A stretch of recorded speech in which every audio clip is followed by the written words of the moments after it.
Cumprimento os irmãos com a paz do Senhor Jesus, amém? Irmãos, abram suas Bíblias no livro do profeta Miqueias, capítulo 6. Deus possa abençoar a todos que aqui estão hoje, por tudo que foi feito até aqui, para a honra e glória do nome do Senhor.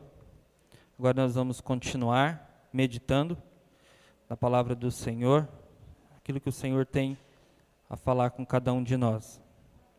Diz assim a palavra, eu vou ler e os irmãos acompanham visualmente. Juízo do Senhor contra Israel. Ouve agora o que o Senhor diz. Levanta-te, contende com os montes, e ouça os outeiros a tua voz. Ouve, montes, a contenda do Senhor, e vós, duráveis fundamentos da terra, porque o Senhor tem uma contenda com o seu povo, e com Israel entrará em juízo. Ó povo meu, o que é que eu te tenho feito? E em que te enfadei? Responde-me. Certamente te fiz subir da terra do Egito, e da casa da servidão te remi. Enviei adiante de ti Moisés, Arão e Miriam. Povo meu, lembra-te da consulta de Balaque, rei de Moabe, e do que lhe respondeu Balaão, filho de Beor, desde Sitim até Gilgal, para que conheças as justiças do Senhor. Com que me apresentarei ao Senhor? E me inclinarei diante ao Deus excelso. Virei perante ele com holocaustos e bezerros de um ano? Ele se agradará de milhares de carneiros, ou de 10.000 ribeiros de azeite? Darei a ele o meu primogênito pela minha transgressão, e o fruto do meu ventre pelo pecado da minha alma? Ele te declarou, ó homem, o que é bom, e o que o Senhor pede de ti, senão que pratiques a justiça, ames a misericórdia e ande humildemente para com teu Deus. Amém? Pode sentar.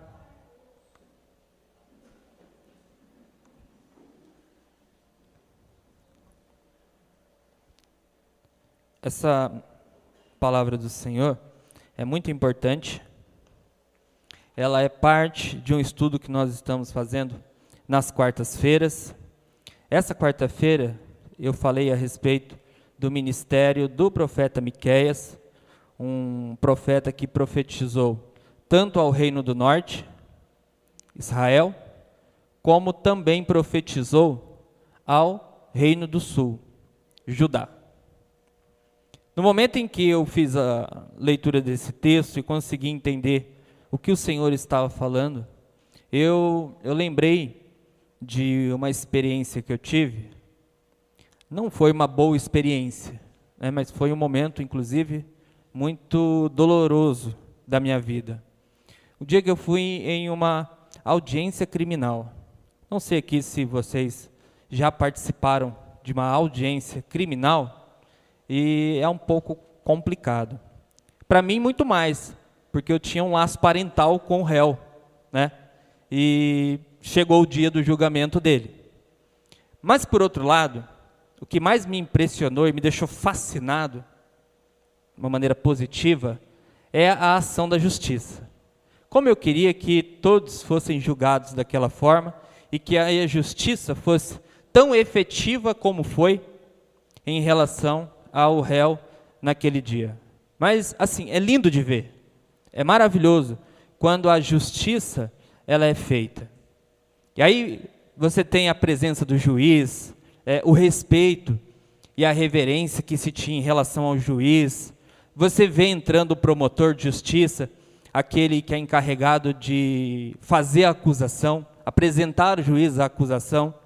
Você tem o réu, você tem o amplo direito da defesa por parte do réu, bem como a acusação, que é feita pelo advogado da vítima e, ao mesmo tempo, pelo promotor de justiça do Ministério Público.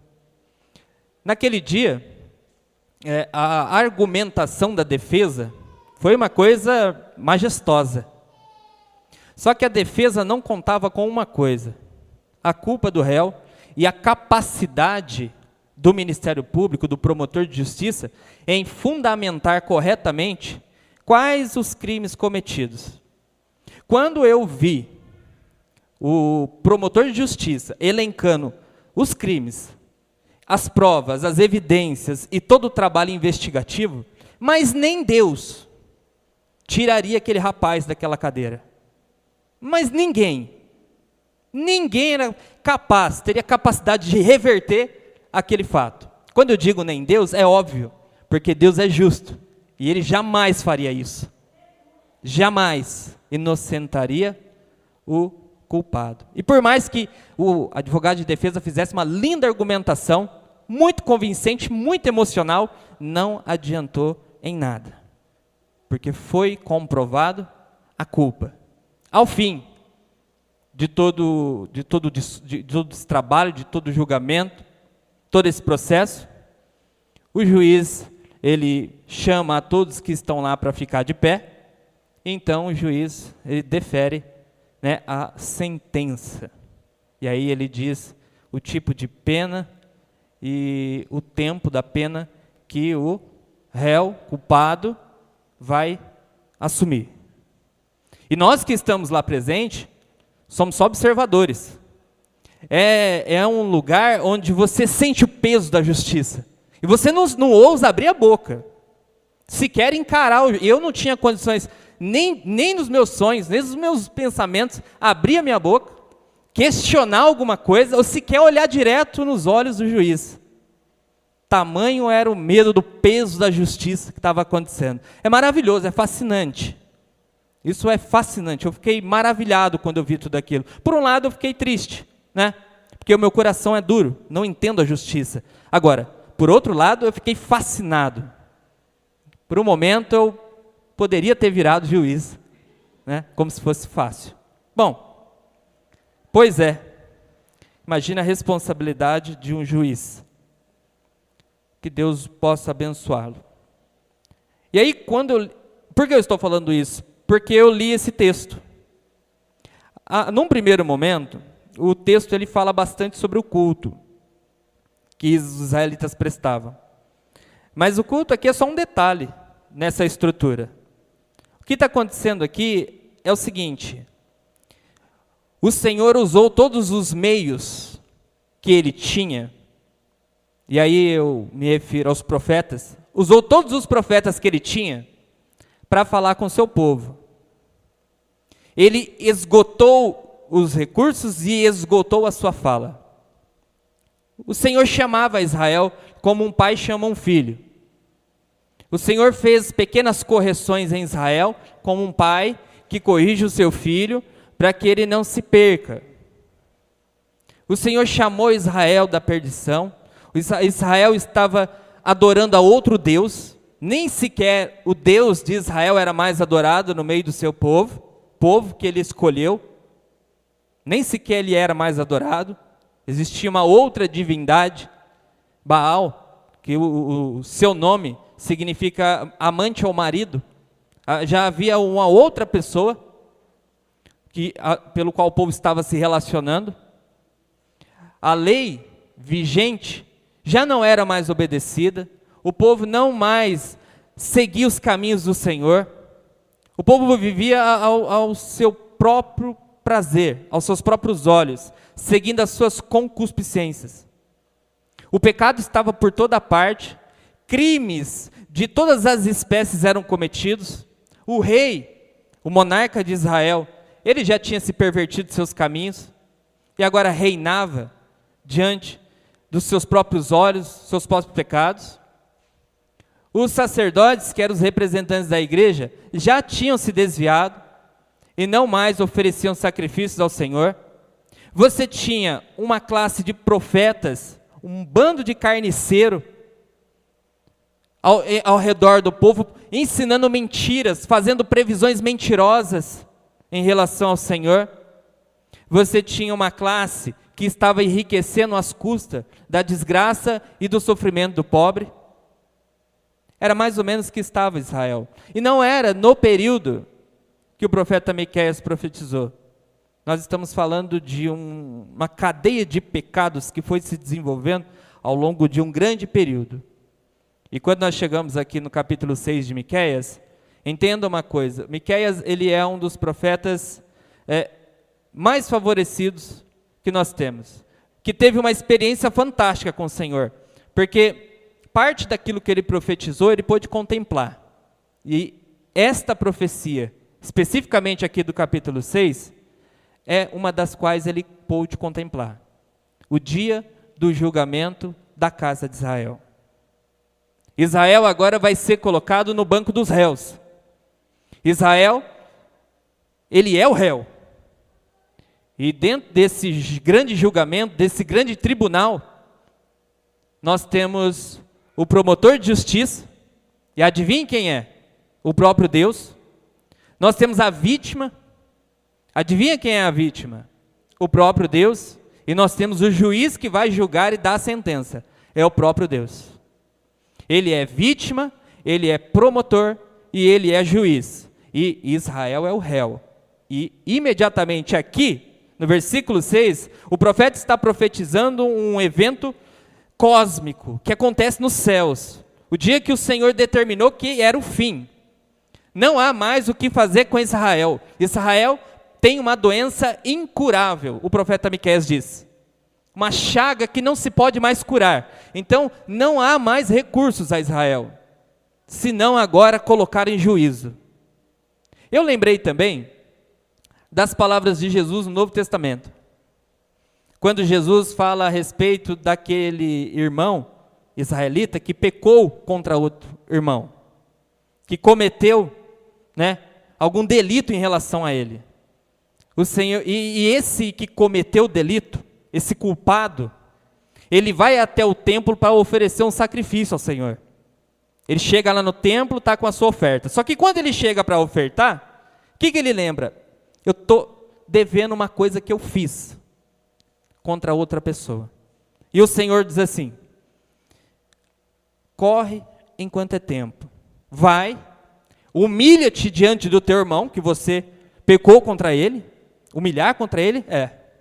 Humilha-te diante dele e peça o perdão.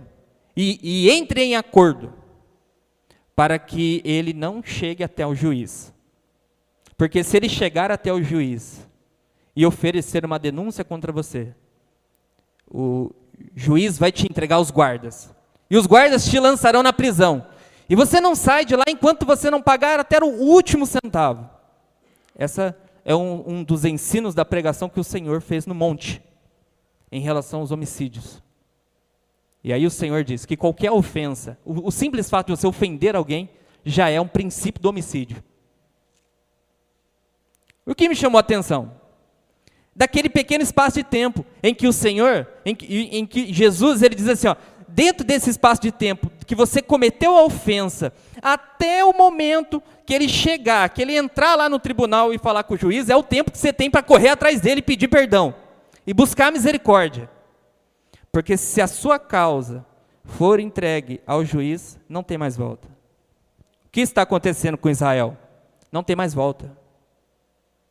O Senhor foi misericordioso, o Senhor deu muitas oportunidades, o Senhor foi paciente em todo o tempo, dando aí uma oportunidade de Israel mudar a sua história, mudar a vida, abandonar os pecados, e de uma vez por todas entregar-se completamente ao Senhor, na condição que o Senhor o pôs. Mas agora, o Senhor não chama mais Israel ao arrependimento. Agora não adianta se arrepender, agora é tarde. Agora o Senhor vai entrar em juízo. É como se o réu já estivesse sentado na cadeira, e dali ninguém, absolutamente ninguém, pudesse o tirar. E aí vamos ver como que se dá toda essa trama. Veja, versículos 1 e 2. Ouve agora o que diz o Senhor. Levanta-te e contende com os montes, e ouçam os outeiros a tua voz. Escute, montes, a contenda do Senhor, e vocês duráveis fundamentos da terra, porque o Senhor tem uma contenda com o seu povo, e vai entrar agora em juízo contra Israel. Vai começar agora a sentença. Sabe quem o Senhor chama? Poeticamente o profeta chama os montes. Os montes são as montanhas.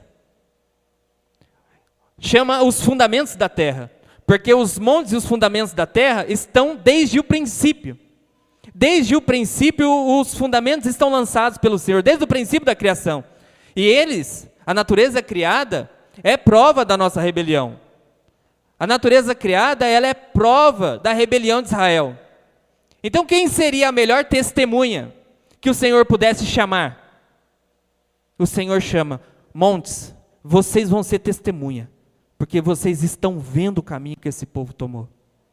Outeiros, firmamentos da terra, vocês que estão desde o princípio fundamentados como eu criei vocês, vocês vão ser testemunha, vocês vão ser a minha testemunha, porque agora eu vou julgar esse povo, e vocês estão de prova, de todas as vezes que eu chamei esse povo para o arrependimento, e vocês vão ser as minhas testemunhas nessa noite. O Senhor chamando a natureza criada para entrar com Ele num julgamento como testemunhas. Quais são as testemunhas do Senhor? A natureza criada. Ela está aqui desde o princípio e ela viu o povo de Israel se desviando dos caminhos do Senhor. E aí o Senhor fala com Israel, versículo 3: ó povo meu, o que é que eu te tenho feito? Em que eu te enfadei? Responde-me. Responde-me, povo meu, em que eu te enfadei? E o que eu fiz para vocês? Qual é o crime que eu cometi contra vocês? É como se o grande promotor naquele momento estivesse dando aí a oportunidade de se defender. Se defenda. Vamos. Responde, eu quero saber o meu pecado. E os montes e os firmamentos estão de prova. Eu quero que vocês digam em que eu vos prejudiquei. O Senhor falando a Israel. Eu quero que vocês digam. Diga, Israel, responda-me. Qual mal que eu te fiz? Diga-me, Israel. Me responde.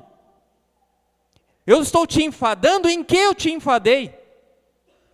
E você não escuta a voz do réu. É óbvio. Diante do Senhor, o réu não tem palavras. Então, já que o réu não fala, o promotor ele começa a falar. Já que o réu não tem o que dizer, não tem denúncias em relação a Deus, então as denúncias começam a ser feitas. Assim como num processo, geralmente quem faz as denúncias, quem apresenta a denúncia é o Ministério Público, por meio do promotor. Ele vai lá e vai fazer a acusação. E aqui o Senhor é o promotor. E olha o que o Senhor diz: certamente eu te fiz subir da terra do Egito, e da casa da servidão eu te comprei, eu te remi. O Senhor começa a acusar Israel de ter esquecido do dia da libertação. Do dia que o Senhor comprou a vida de Israel do pecado, da perdição, que estava entregue a uma vida promíscua, uma vida de perdição completa, sem esperança. O Senhor lembra a Israel, Israel era escravo, vocês conhecem a história. Israel estava vivendo uma opressão muito grande, os seus filhos eram mortos, toda criança do sexo masculino era morta, a opressão era muito grande, o trabalho escravo era muito duro, e o Senhor abalou completamente o Egito. O que o Senhor fez na terra do Egito, o Senhor sacudiu aquela nação, o Senhor acabou com aquela nação, destruiu completamente aquela nação entrou em terror, e medo, e angústia, porque viram a mão pesada de Deus, trabalhando para libertar o seu povo da perdição e da escravidão. Não foi isso? Você lembra? Você lembra? Não foi isso? Você lembra de onde o Senhor te tirou? Não foi isso? O Senhor está lendo. Aquilo de bom que o Senhor fez, agora o Senhor está lançando no rosto de Israel. Fala para mim o que eu te enfadei. Você esqueceu de onde eu te tirou? Onde te tirei? Fala para mim. Responde-me, Israel. Você esqueceu de onde eu te tirei? Da casa da perdição eu te comprei. E o promotor continua.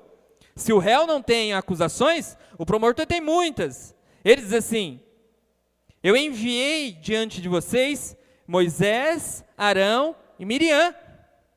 O povo, quando ele sai do Egito, sequer sabia para onde ir, desesperado, o primeiro momento, a primeira dificuldade, queria voltar. E o que o Senhor fez? O Senhor coloca uma liderança. Aqui, ó. Eu darei para vocês uma liderança para guiar vocês. Vocês não sabem para onde ir, vocês estão perdidos. Vocês não sabem o caminho, mas eu vou te dar uma liderança. Eu vou te dar alguém que vai conduzir vocês pelo caminho. Vocês não vão voltar. Eu vou colocar uma pessoa para apoiar vocês, para direcionar vocês. E o Senhor, quando Ele faz essa lembrança, é porque Israel esqueceu de seus líderes. Esqueceu desse período que o Senhor não deixou.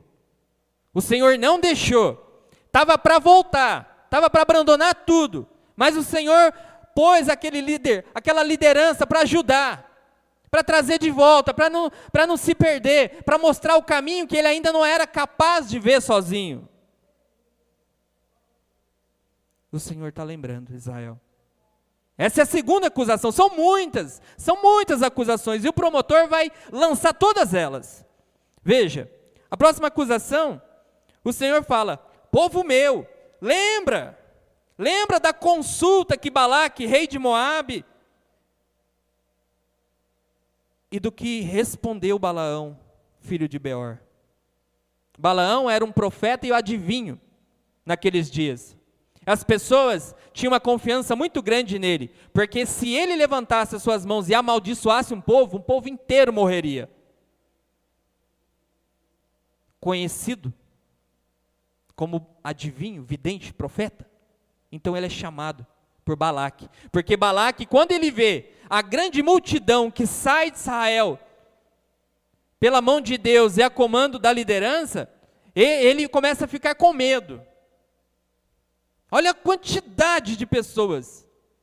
Então ele começa a se estremecer. Então ele chama Balaão. Balaão, amaldiçoa esse povo.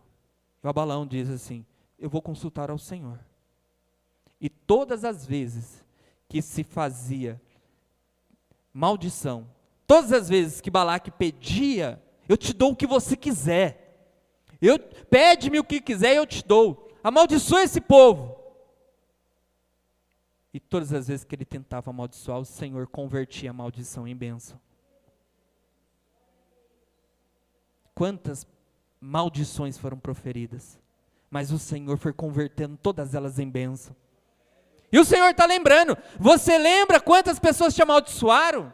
Você lembra quantas pessoas não davam absolutamente nada por você? Quantas pessoas fizeram pouco caso de você?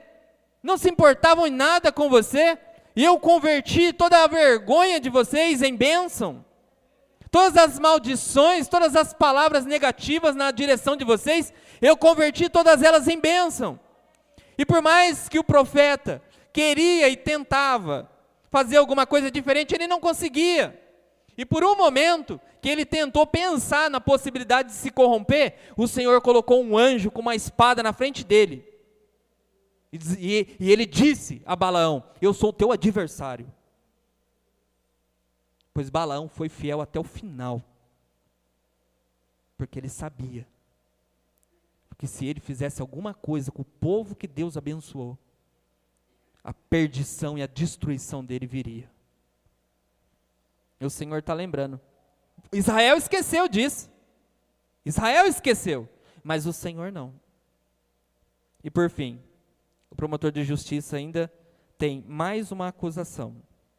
O Senhor diz que desde Sitim até Gilgal, o Senhor os protegeu. Sitim é o local que deu origem ao início da saída do povo ao Egito. E Gilgal é o local de chegada na terra prometida. Tudo que o Senhor fez por Israel, o Senhor agora está lançando em juízo. Por quê? Porque Israel esqueceu.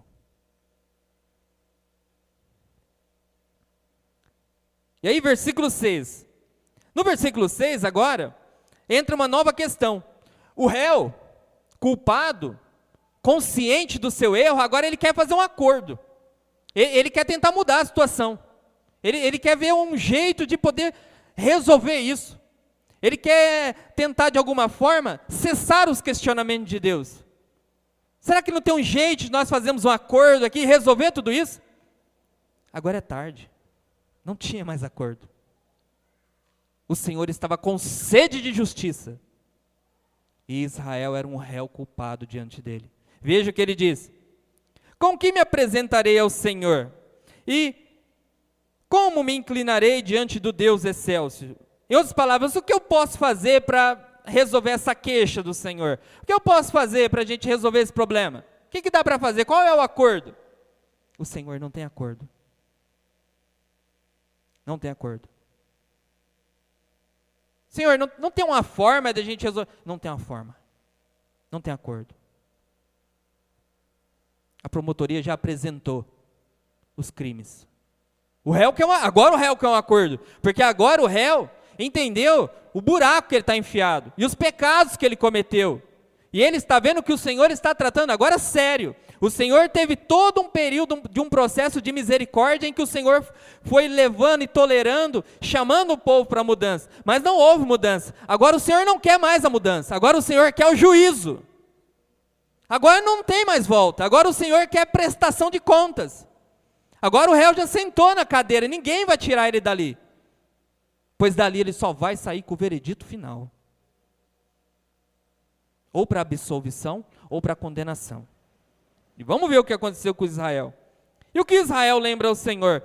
Será que se eu vier perante ele com holocaustos e bezerros de 1 ano, será que dá para resolver a situação? O que acontece? O povo está vivendo uma vida de pecados, só que na mentalidade deles, o que dá para fazer? O bezerro de 1 ano era a melhor oferta que tinha, principalmente se ele fosse cevado. Cevado dá bastante ração para ele, a selva, para ele engordar. Para festas e para oferecê-los diante de Deus, era a melhor coisa que tinha.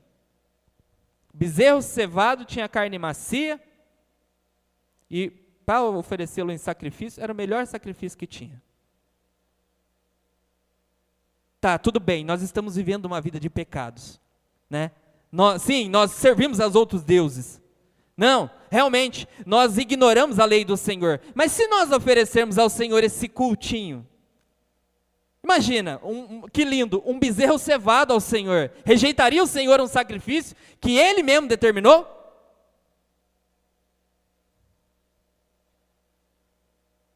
Israel não estava entendendo o que estava acontecendo. O povo vivia na perdição todos os dias, mas continuava oferecendo sacrifício ao Senhor. Isso é uma mensagem para nós. Vivia no pecado todo dia, aí achava que ia resolver com um culto. Eu vou no culto. Não, eu vou vir aqui, vou cantar aqui em cima, vai resolver o problema. Eu sei que o Senhor está irado comigo porque dos meus pecados, mas eu vou subir aqui em cima para cantar, vou pregar, vou participar dos grupos, vai resolver o problema. Cessa contento, o Senhor para de me incomodar.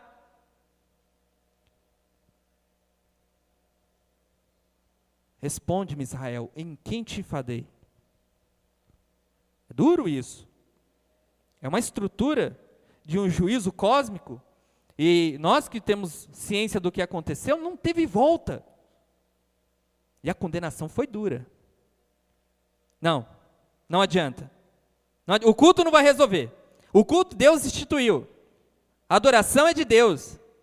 Mas não quer dizer que Deus aceita. E esse é um alerta para nós. Qual é a garantia do que foi feito aqui hoje foi aceito? Porque Israel, presta atenção, não estou desqualificando todo o nosso trabalho, muito pelo contrário, jamais faria isso. Mas o que Israel estava fazendo era o mesmo, oferecendo sacrifícios ao Senhor, mas vivendo uma vida de perdição. O Senhor não queria os sacrifícios. Você sabe uma coisa que tem em comum nos profetas menores, que a grande maioria deles falou? A seguinte frase: afasta de mim os teus holocaustos. Você sabe o que o Senhor diz com isso? Eu não quero o que você tem para oferecer. Some de perto de mim com isso. Afasta de mim os seus tambores. Eu não quero saber das suas canções.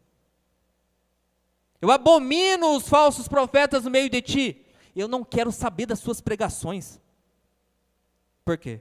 Porque era Pessoas que viviam na impiedade e achavam que iam sacrificar ao Senhor e estava bom. Olha, eu vou te oferecer esse sacrifício, você fica quieto aí, para de incomodar, você está me enfadando.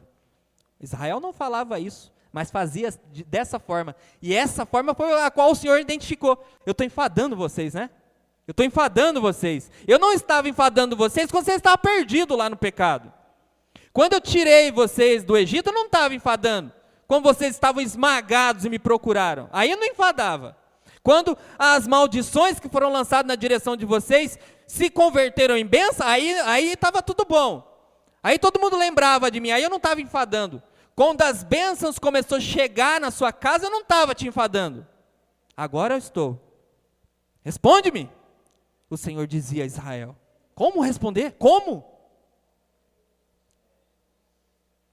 Então Israel tenta o que qualquer pessoa no desespero, a maioria dos culpados no desespero, tenta. Então vou aumentar a proposta. Né? Porque nesse momento em Israel, estava acontecendo um crime que foi apresentado por Amós e Miqueias, que era o suborno a juízes. Os juízes julgavam causas por dinheiro, eles aceitavam suborno. Israel achou que dava para subornar o Senhor.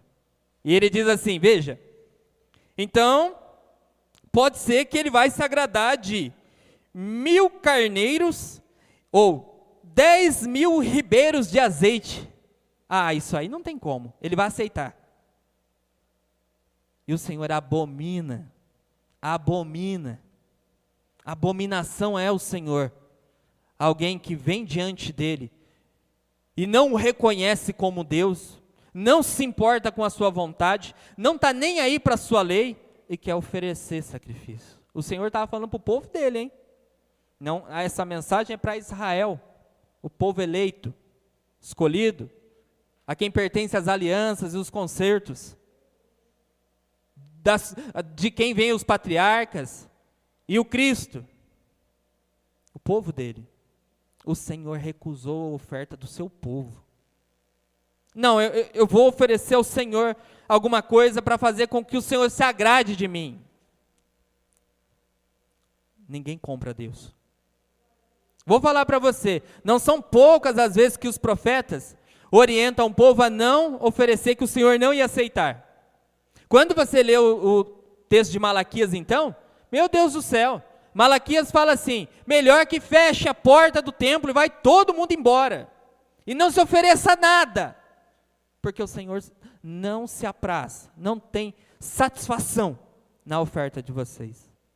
Falando a Israel, são muitos os crimes, mas Israel acha que se a gente ofertar então 1.000 e 10.000, dá para resolver a situação.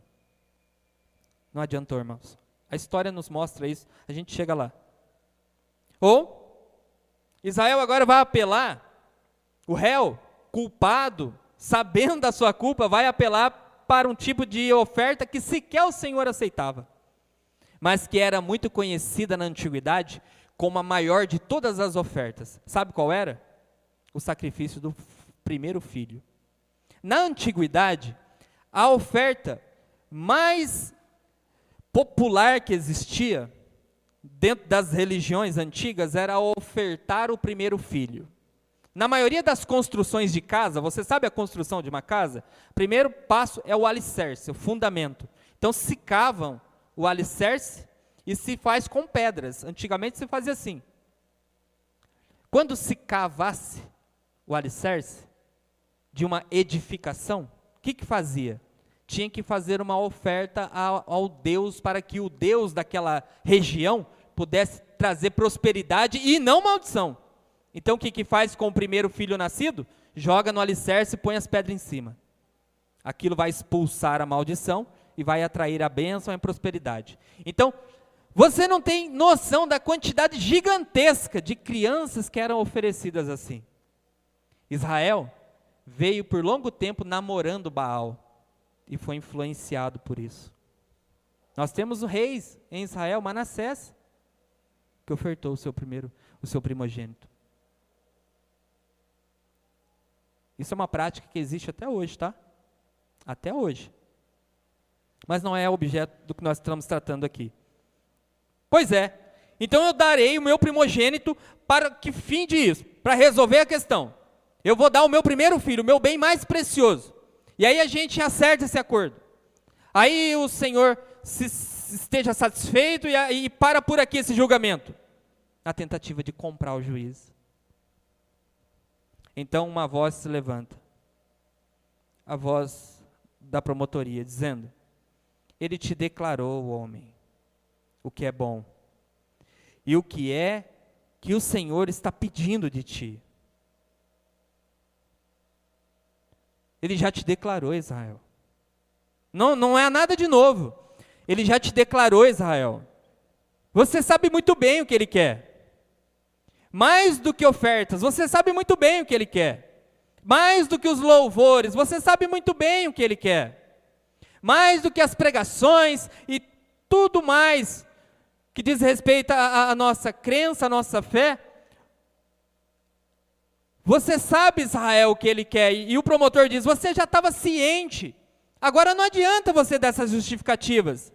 Não adianta tentar subornar. Não adianta tentar apresentar esse monte de porcaria que você tem. Agora é tarde. Você sabia o que ele queria desde o princípio. Você bem sabe o que sempre está sendo pedido. Agora você fingir que não sabe e querer ofertar essas suas ofertas imundas? Ele diz a Israel: agora você sabe muito bem o que o Senhor pede de você. Não é coisa nova. É o que já vem sido pedido desde o princípio. 3 coisas. 3 coisas o Senhor pedia à nação. Dessas 3 coisas dependia tudo. Se houvesse essas 3 virtudes, então o culto seria aprazível ao Senhor. Então as ofertas chegariam diante do trono de Deus. Então a mão de Deus estaria no meio do povo, favorecendo o povo. Jamais os seus inimigos prosperariam contra Israel. Jamais a Assíria seria capaz de estar de frente de Israel, porque o seu Deus estaria ali. Jamais as nações se levantando contra Israel prosperariam contra ele, porque o seu Deus estenderia a sua mão e converteria todas as maldições em bênção. Jamais. Mas por causa da ausência dessas virtudes, o Senhor vomitou Israel. E quais são elas? Primeira, senão que pratiques a justiça. Prática da religião, prática da fé, da crença. O que o Senhor exige de nós? Que em todo tempo nós estamos ouvindo. Que em todas as vezes que você abre sua Bíblia, o Senhor está dizendo: você tem que viver a fé. Conhecê-la é um primeiro passo importante, mas se não vivê-la, é pior, é o chamado crime doloso, quando há intenção, doloso, culposo, quando há intenção, quando existe a intenção. Nós cometemos um crime contra o Senhor. Todas as vezes que nós lemos a Bíblia e aprendemos do Senhor e sabemos o que Ele está querendo, é como se fizéssemos um crime contra Ele. Sabendo de tudo isso, praticamos exatamente o contrário. Tentamos depois contornar a situação. Vamos no culto. Vamos lá, vamos chorar. E o Senhor, em relação a Israel, o Senhor não se deixou levar por isso. Deus não voltou atrás. O juízo foi duríssimo. O Senhor espera do réu que o réu cumprisse com suas obrigações diante de Deus. Só isso. Mas o réu não cumpriu suas obrigações. E achou que contornaria isso com a falsa religião exterior. Não a interior. A religião interior é boa. Mas a exterior é um espetáculo que Deus não se interessa. O que é a religião exterior? São todas as atividades que nós fazemos aqui que não acompanham verdades no nosso coração. É o cantar sem verdade no coração. É o pregar sem Deus na vida. É orar desejando a maldade dos outros. Não é a verdade, a exterior, a beleza exterior, mas não há virtude alguma. Por dentro é morto. Então o que o Senhor esperava? Eu esperava que vocês praticassem a justiça, eu não estava esperando sacrifício de vocês. Embora eu ordenei e determinei, não era isso que eu queria muito mais do que isso, que vocês vivessem a justiça. O Senhor diz para todos nós aqui hoje. Mais do que o culto, mais do que o culto, a obediência. Mais do que o culto, guardar a vontade de Deus no coração. Guardar aquilo que o Senhor quer no coração. Mais do que qualquer coisa, guardar a vontade de Deus no coração. Segundo, o que Deus esperava? Que agora é tarde, não dá mais para fazer. Amassem a misericórdia. Tem uma classe aqui em Israel que enriqueceu-se de tal forma. Essa classe é composta do rei, os amigos do rei, os sacerdotes, falsos profetas e os juízes. Eles oprimiam o pobre. De uma forma poética, o autor ele compara ao lobo feroz que devora, arranca a pele, depois ele arranca a carne e depois rói o osso. Era isso que estava fazendo com os pobres. E não é de hoje, é um longo tempo, de um longo tempo na história de Israel, o Senhor estava vendo a opressão dos mais pobres. Essa classe perversa que se enriqueceu às custas do trabalho e do sofrimento dos pobres. Chegou a hora deles. Já estamos terminando, irmãos. Último ponto. O Senhor esperava que Israel fosse misericordioso. O Senhor, por meio de Amós, o Senhor lembra até mesmo daqueles que pararam de dar esmolas. Parou-se de dar esmolas para os pobres, eles estão no meio de vocês. Até isso o Senhor colocou em juízo. E por fim, o que o Senhor esperava? Que eles praticassem a justiça, que amassem a misericórdia e que vivessem humildemente com teu Deus. Viver em humildade com Deus. O que é viver em humildade com Deus?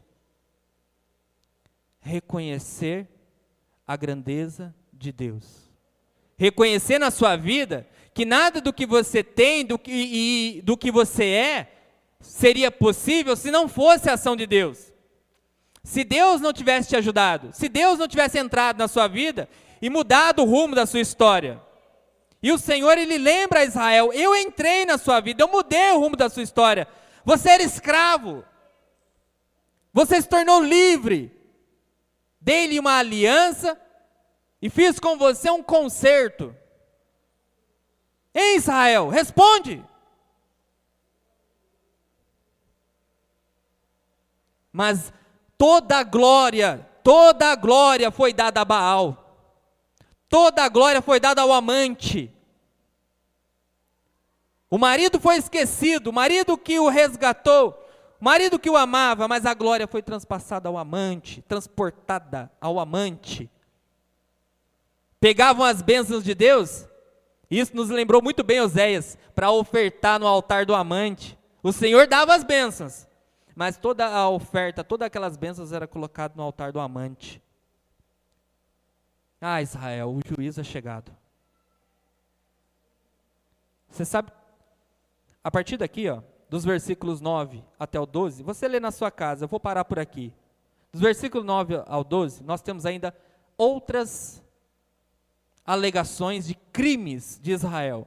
E dos versículos 13 até 16, são 3 versículos, o Senhor vai falar das penas, duras penas.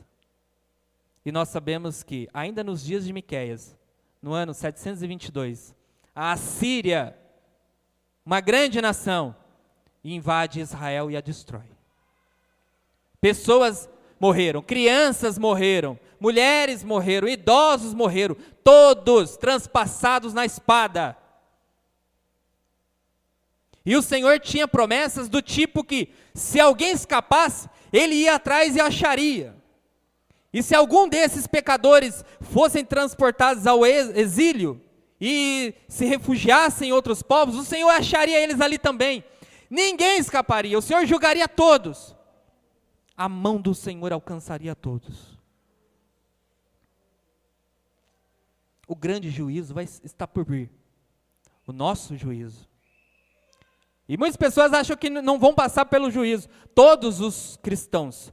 Porque todos nós compareceremos ao tribunal de Cristo para receber pelas nossas obras. Alguns vão ser absolvidos para todo sempre. E vão viver com Deus. Mas os que serem condenados,